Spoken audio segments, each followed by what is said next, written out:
নমস্কার, সুনহেরা সফর উইথ জলি এই চ্যানেলে সবাইকে স্বাগত জানাই। 2023 সালে আমি ভলেন্টিয়ার রিটায়ারমেন্ট নিয়েছিলাম এবং সেটা নিয়েছিলাম আরও আমার ছেলের উৎসাহে। আমার ছেলে বলেছিল, মা এখনো 3 বছর আছে, আর 3 বছর পরে তুমি যখন রিটায়ার করবে তখন তোমার শরীর মন অনেকটা ভেঙে যাবে, তো এই 3 বছরটা তুমি এনজয় করো। ভাগ্যিস ওর কথা শুনেছিলাম, তাই না আজকে এরকম হই হই করে ডিডি বাংলা জন্মদিন পালন করতে পারছি নিজের মতো করে। আসলে আমি চাকরি ছেড়েছি, কিন্তু ছাড়িনি দূরদর্শনকে, ছাড়িনি ডিডি বাংলাকে। 16 এপ্রিল 1975 আমি কলকাতায় বম্বে থেকে ট্রান্সফার হয়ে এসেছিলাম। এপ্রিল থেকে আগস্ট পর্যন্ত আমাদের রেকর্ডিং গুলো তৈরি হতো রাধা ফিল্ম স্টুডিও। ছোট্ট রাধা ফিল্ম স্টুডিওতে একটা স্টুডিও ছিল, সেখানে ছোট ছোট সেট তৈরি হতো এবং রেকর্ডিং গুলো আমরা তৈরি করে রাখতাম যাতে ইনগ্রেশনের পরে সেগুলো চালানো যায়। 9th আগস্ট 1975 দূরদর্শনের ইনগ্রেশন হলো। আজ দেখতে দেখতে 50 বছর। 9th আগস্টে যখন শুরু হয়েছিল তখন আমাদের তৎকালীন তথ্য সম্প্রচার মন্ত্রী বিদ্যাচরণ শুক্ল, মুখ্যমন্ত্রী সিদ্ধার্থ শঙ্কর রায় এবং ধরমবীর সিনহা এবং সুব্রত মুখার্জি এবং বাংলাদেশের ডিজি টিভি উপস্থিত ছিল। রুমা গুহা ঠাকুর তার একটা প্রোগ্রাম দিয়ে ইনাগুরেশন হয়েছিল। সেই দিন আমাদের অ্যানাউন্সমেন্ট করেছিলেন শর্মিষ্ঠা দাস। উনি প্রথম কলকাতা টিভির অ্যানাউন্সার হিসেবে অন এয়ার গিয়েছিলেন। আমি সেই শটটা নিয়েছিলাম। তারপরে তো বহু বছর কাটলো, অনেক প্রোগ্রাম অনেক কিছু দেখলাম। শিফট হলো রাধা ফিল্ম স্টুডিও থেকে গল্ফ ফিল্মের বর্তমান কমপ্লেক্সে। আমাদের তো রাধা ফিল্ম স্টুডিওতে যখন কাজ শুরু হয়েছিল তখন ছিল আইও ক্যামেরা, ডাইরেক্ট লেন্স, আর ইএনজি হতো 16mm রিভার্সাল ফিল্ম।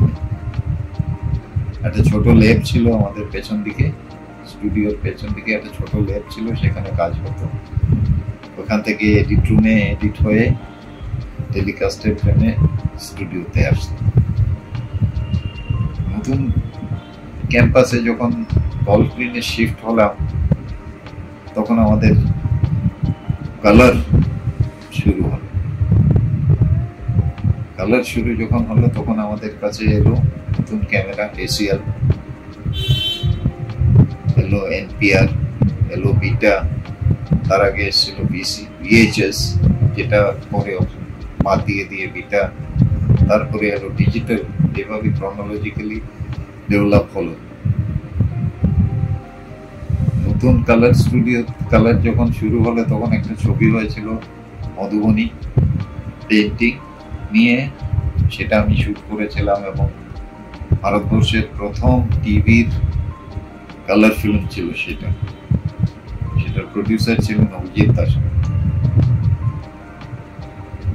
এবং পরবর্তীকালে এই ছবিটা বিএফজি অ্যাওয়ার্ডও পেয়েছে। কলকাতা দূরদর্শন শুরুর 10 বছর পর আমি দূরদর্শনে জয়েন করি। তো ওই সময় শুরুতে যারা ছিলেন তাদের প্রত্যেককেই আমি পেয়েছি, প্রত্যেকের সঙ্গে কাজ করার সুযোগ হয়েছে। যত কাজ করেছি তত শিখেছি। অভিজিৎ দাকে উনি কোনো একটা প্রোগ্রাম, সে ইনডোর হোক আউটডোর হোক, কোনো একটা প্রোগ্রাম উনি করবেন বা ভেবেছেন বা কনসিভ করেছেন কোনো একটা প্রোগ্রাম করার জন্য, কনসেপ্ট ওনার, সব কিছু ওনার। তাও উনি প্রোগ্রাম শুরুর আগে সবাইকে ডাকতেন, ক্যামেরাম্যান, এডিটর, সাউন্ড, সিনিক, সবার সঙ্গে বসে উনি আলোচনা করতেন। বলতেন যে তোমরা তোমাদের ইনপুট দাও, আমি জানি আমি কি করব, বাট আই ওয়ান্ট তোমাদের ইনপুট, তোমরা কি ভাবছো। এবং উনি ইকুয়ালি রেসপেক্ট করতেন প্রত্যেককে সমানভাবে। উনি বলতেন যে এটা কারোর একার প্রোগ্রাম, এটা প্রত্যেকের প্রোগ্রাম, প্রত্যেকে যদি 100% দেয় তাহলে একটা প্রোগ্রাম তৈরি হয়। আমরা তখন ক্যান্টিনে প্রোগ্রাম নিয়েই আলোচনা করতাম, প্রোগ্রাম নিয়ে প্রোগ্রাম শর্ট ডিভিশন নিয়ে প্রোগ্রাম কিভাবে সামথিং আউট অফ বক্স কি করা যেতে পারে সেই নিয়ে আলোচনা করতাম।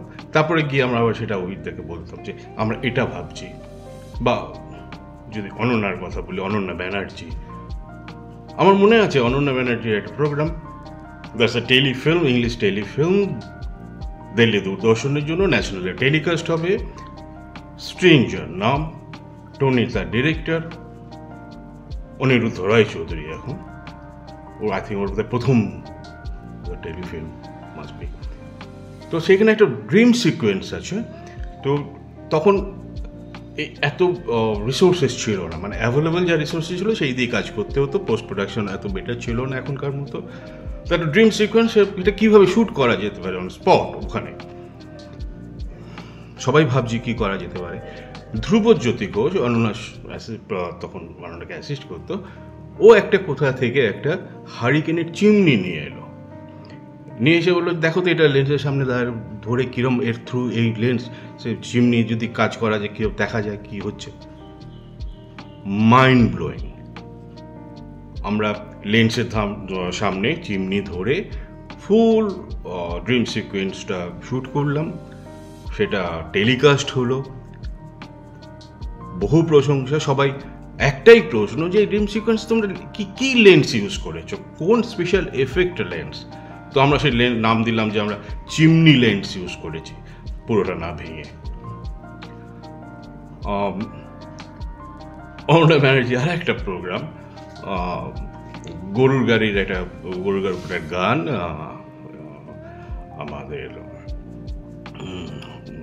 গানটা ভিজুয়ালাইজ করতে হবে, সং পিকচারেশন করতে হবে। অরিন্দম গাঙ্গুলি গেয়েছে এবং তাকে নিয়ে সং পিকচারেশন।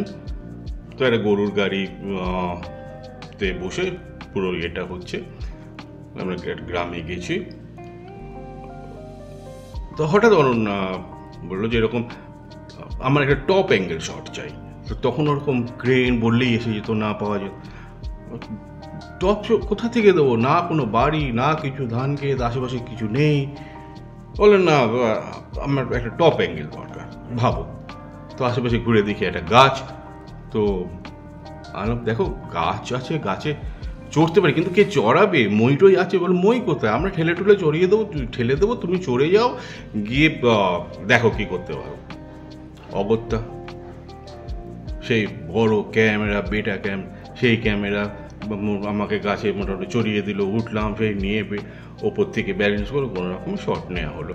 তো আমরা এরমভাবে কাজ করেছি তখন, মানে কখনো না বলতাম না, ঠিক আছে কিছু করতে হবে চলো করি।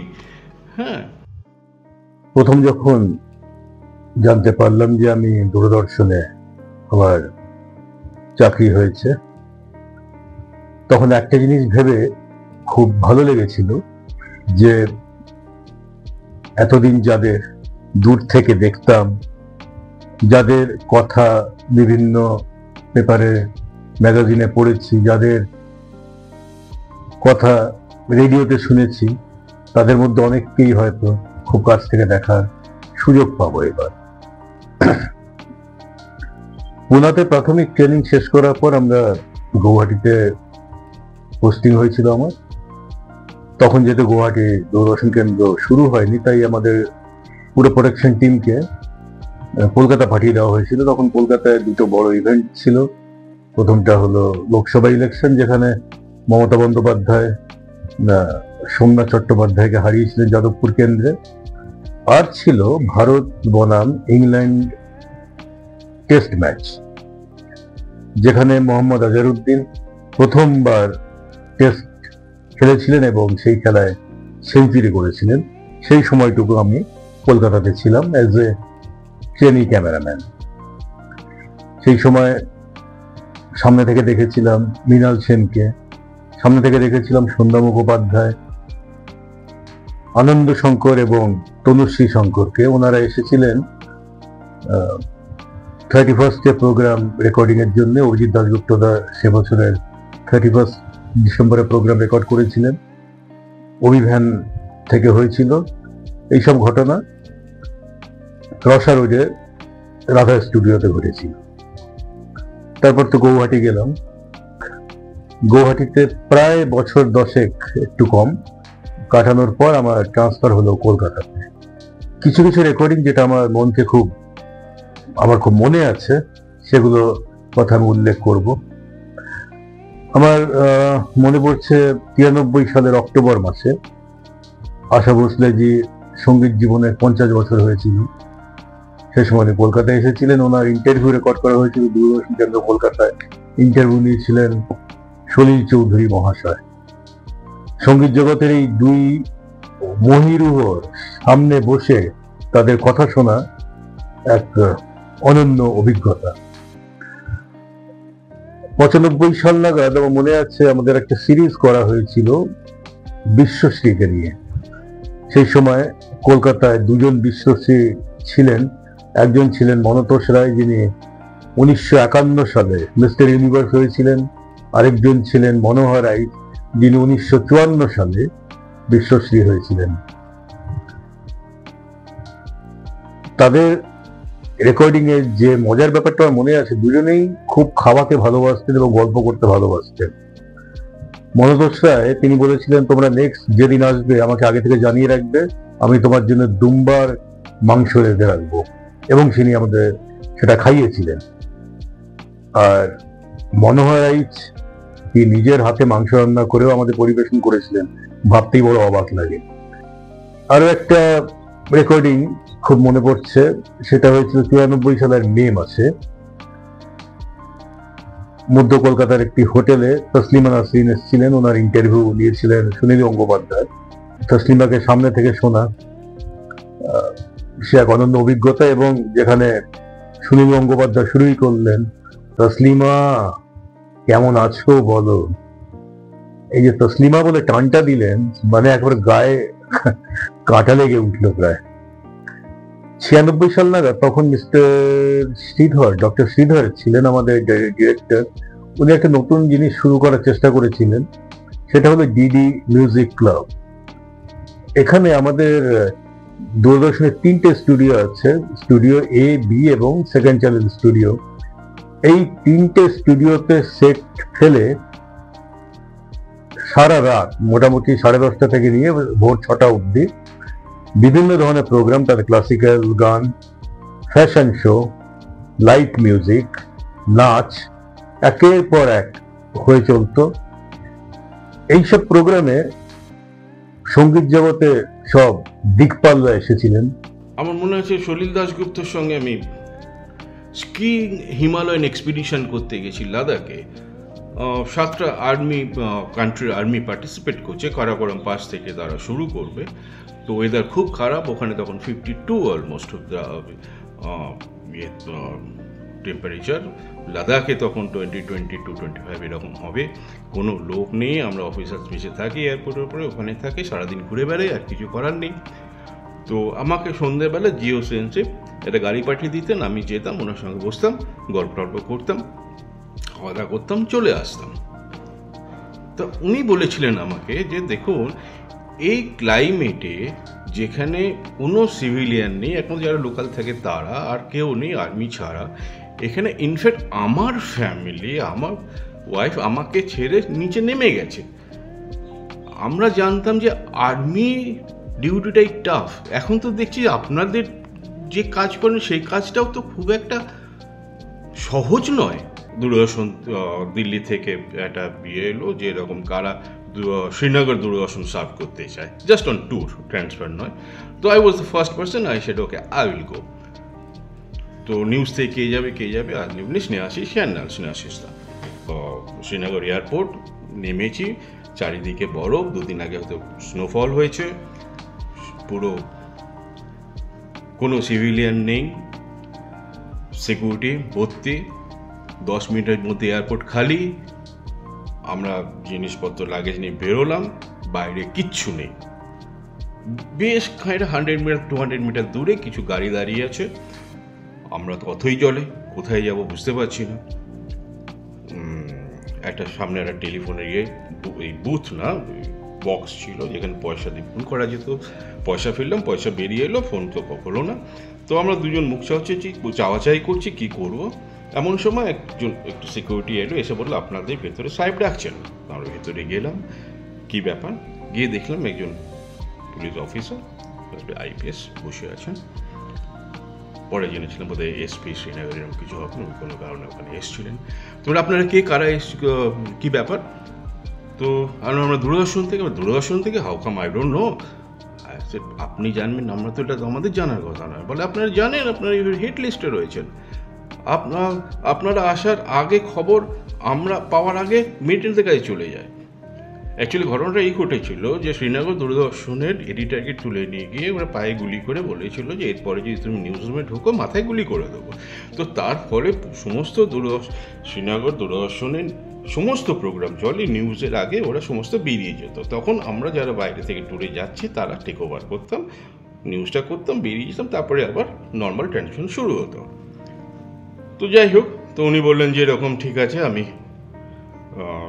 কথা বলছি অফিসের সঙ্গে। তারপর গাড়ি এলো, আমরা গেলাম। উনি যাওয়ার আগে একটা কথা বললেন যে सुनिए, अगर वो बुलेट बन चुका है, जिस बुलेट में आपका नाम लिखा हुआ है, तो आपको बुलेट लेके ही जाना पड़ेगा यहाँ से। ভাবো আমাদের অবস্থা। ঠিক আছে,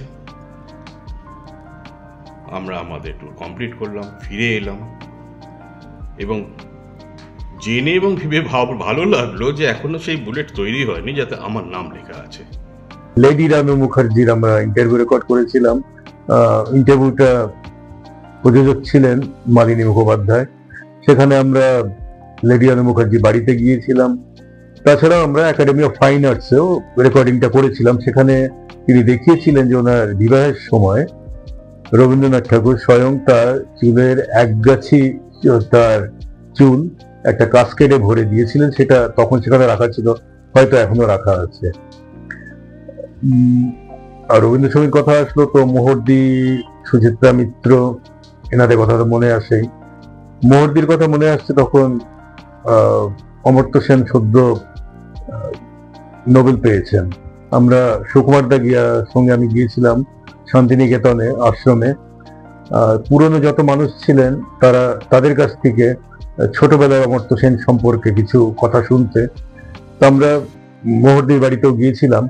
উনি কিছুতেই ক্যামেরার সামনে কিছু বলবেন না, কারণ ওনার বক্তব্য যে আমার এখন একটু শরীরটা ভালো নেই, সেই জন্য দেখতে ভালো লাগছে না, কদিন পরে এসো, তখন শরীর ভালো হলে তখন রেকর্ডিং করা যাবে। তো গোরাদা আমাদের ইশারা করলেন এবং আমরা বললাম আমরা শুধু আপনার ভয়েসটা রেকর্ড করবো, আপনার ছবি তুলবো না। তো এবার সেটা তো ওনাকে জাস্ট বলা, কি করতে হবে, পাশের ঘরে আমরা রেকর্ডিংটা করব। তিনি বললেন ওখানে পাশের ঘরে কেন, এখানেই রেকর্ড করো। পাশের ঘরে যাওয়ার উদ্দেশ্য ছিল সেখানে আমার আলোটা ভালো ছিল, জানলা থেকে পাচ্ছিলাম, কারণ আমাদের লাইট জ্বালানো যাবে না যেহেতু আমরা ছবি রেকর্ড করছি না। তো ওনাকে বলা হলো যে ওই ঘরটা এই ঘরের তুলনায় একটু বেশি শান্ত, তাই আমরা পাশের ঘরটাতেই রেকর্ড করব। আমি সেখানে গিয়ে ক্যামেরা রেডি করে তারপর ক্যামেরার লেন্স ক্যাপটা খুলে রেখে দিলাম এবং মোটামুটি একটা সেটিং করে আমি জানলা দিয়ে বাইরে দিকে তাকিয়ে আছি। এরকম অবস্থায় সুকুমার দাকে ইশারা করলাম ওনাকে নিয়ে আসার জন্য এবং উনি এসে বসলেন এবং আমি ক্যামেরা প্যানিং রডটাকে কোমরের ঠেলায় ধীরে ধীরে প্যান করে যাচ্ছি এবং উনি সেইভাবে হয়তো লক্ষ্য করেননি যে ক্যামেরাটা ওনার সঙ্গে সঙ্গে ঘুরছে।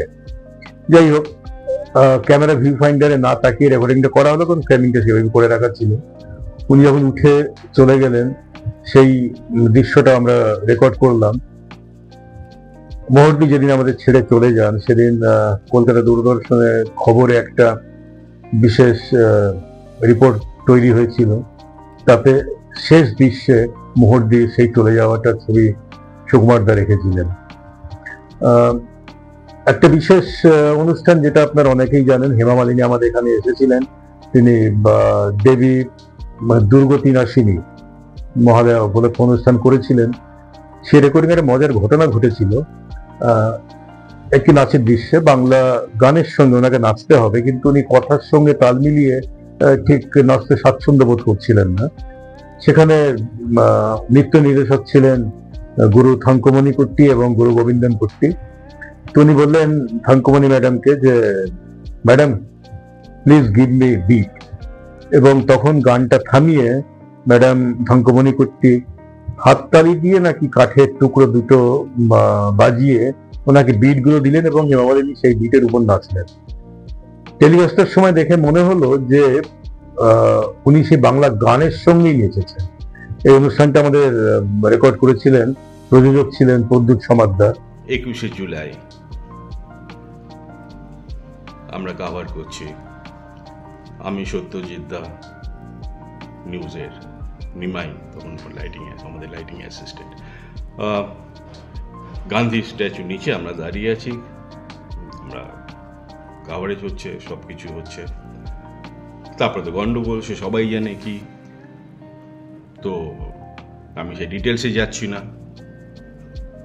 একটা সময় আমি দেখলাম যে আমরা মোস্ট আনওয়ান্টেড ওখানে, মানে ইন দ্য সেন্স যারা ধরো ভাঙছে, সিগন্যাল ভাঙছে, তাদের ছবি তুলতে গেলে তারা বলছে মারবো। পুলিশ যারা মানে গুলি চালাচ্ছে বা তারা বন্দুক করিয়ে বলছে ছবি তুললে গুলি করে দেবো, এই অবস্থা। ঠিক আছে, এই এপিসোডটাও গেল। সারাদিন পরে আমরা ওখানে বসে আছি, আশেপাশে কেউ নেই, রেড রোডে চুপচাপ বসে আছি, ফোনও নেই, কী করবো বুঝতে পারছি না। ভাবছি অল ইন্ডিয়া রেডিওতে যাবো, এবার গিয়ে বলবো। এরকম অবস্থার মধ্যে হঠাৎ দেখলাম একটা গাড়ি এলো, গাড়ি থেকে বিমান সিনহা আমাদের ক্যামেরাম্যান, উনি নেই, মারা গেছেন, আর সুস্মিতা ছিল নিউজের, ও মারা গেছে। বিমান সিনহা দৌড়তে হতে মানে নেমে দৌড়তে হতে এসে হাও হাও করে আমাকে জড়িয়ে ধরে কাঁদছে যে আরে কী ব্যাপার, বলে আমরা সবাই জানি তোরা মারা গেছিস। কীরকম বলে, রোটে গেছে নাকি আমরা মারা গেছি। তারা পিজিতে গিয়ে আমাদের ডেড বডি খুঁজে এসছে। যাই হোক, তারপরে আমরা যখন অফিসে ফিরলাম দেখি পুরো অফিস ফায়ারে দাঁড়িয়ে আছে। They are so concern about their colleague. এ দূরদর্শন বিভিন্ন বৈচিত্র্যময়, মানে অভিজ্ঞতার কোনো শেষ নেই। শিপ্রাদির সঙ্গে আলী আকবর খান সাহেবের একটা রেকর্ডিং করতে গেছিলাম, শিপ্রা বসুর সঙ্গে। তো আমরা যখন অডিও টেস্ট করছি, খান সাহেব এত আস্তে কথা বলেন যে আমাদের সাউন্ড রেকর্ডের যিনি ছিলেন সেনাপতিদা, তিনি কিছুতেই পাচ্ছেন না এবং উনি খুব বিরক্ত হচ্ছেন যে কিছুই তো পাওয়া যাচ্ছে না। তো উনি বললেন আপনি আরেকটু জোরে বলুন। তো খান সাহেব সেই ভীষণ আস্তেই বললেন, বাবা আমি তো এর থেকে বেশি জোরে বলতে পারি না। তো যাই হোক, কোনোভাবে মাইক অ্যাডজাস্ট করে সেই রেকর্ডিংটা করা হলো। তো খান সাহেব কত সামনে থেকে, খান সাহেব ছিলেন আর তার সঙ্গে ছিলেন স্বপন চৌধুরী মশাই তবলাতে। এত কাছ থেকে শোনার সুযোগ কজন পেয়েছে আমার ধারণা নেই। এভাবে আসলে বলতে গেলে তো সময় শেষ হয়ে যাবে, মানুষের কথা শেষ হবে না। কলকাতায় থাকাকালীন আমি যেমন কাজ করার সুযোগ পেয়েছি, মৃণাল সেনের ইন্টারভিউ নিয়েছি, তাতে থাকার সুযোগ পেয়েছি, তপন সিনহা ওনার ইন্টারভিউ নেওয়ার সুযোগ পেয়েছি। এছাড়াও ধরুন সন্ধ্যা মুখোপাধ্যায়, পিসি সরকার এবং রাজনীতি জগতে জ্যোতি বসু, ওনার যেদিন উনি অ্যানাউন্সমেন্ট করলেন যে উনি মুখ্যমন্ত্রিত্ব ছেড়ে দেবেন, সেই দিনও আমি ওনার চেম্বারে ছিলাম। এবং বুদ্ধবাবু যেদিন শপথ গ্রহণ করে ওনার চেম্বারে গেলেন, সেদিন আমি সেই ঘরের মধ্যে ছিলাম। এইসব ঘটনাগুলো ঘটতে দেখেছি চোখের সামনে। এছাড়া আমি যেহেতু খেলার কাগজের সঙ্গে ভীষণভাবে জড়িত, যে সময় সৌরভ গাঙ্গুলি ভারতীয় দলের ক্যাপ্টেন, ভারত বনাম দক্ষিণ আফ্রিকার ক্রিকেট সিরিজ ছিল, হ্যান্সি টোনিয়া ক্যাপ্টেন ছিলেন, সেই সময়টায় ক্রিকেট প্লেয়াররা এবং টিভি ক্রু আমরা মোটামুটি একই প্লেনে এক জায়গা থেকে আরেক জায়গায় যেতাম। তো তাদের সঙ্গে ছবি তোলার, অটোগ্রাফ নেওয়ার অনেক সুযোগ ঘটেছে। আর যেমন ব্যক্তিগতভাবে সুনীল গাভাস্কর জি, রবি শাস্ত্রী জি, এদের সঙ্গে পরিচিত হওয়ার সুযোগ ঘটেছে। খুব কাছ থেকে পেয়েছি ভারতীয় প্রথম বিশ্বকাপ জয়ী ভারতীয় দলের প্লেয়ারদের, যার মধ্যে কপিল দেব আছেন, যশপাল শর্মা আছেন, মহেন্দ্র অমরনাথ আছেন, কৃষ্ণমাচারী শ্রীকান্ত আছেন, সন্দীপ পাটিল আছেন। তো আসলে দূরদর্শন আমাকে, আমাদের মতন সবাইকে দু হাত ভরে উজাড় করে দিয়েছে। কত গল্প করছি, কত কথা বলছি, খুব ভালো লাগছে এইভাবে ডিডি বাংলার 50 বছরের জন্মদিন পালন করতে। দেখতে থাকুন সুনহেরা সফর উইথ জলি। নমস্কার।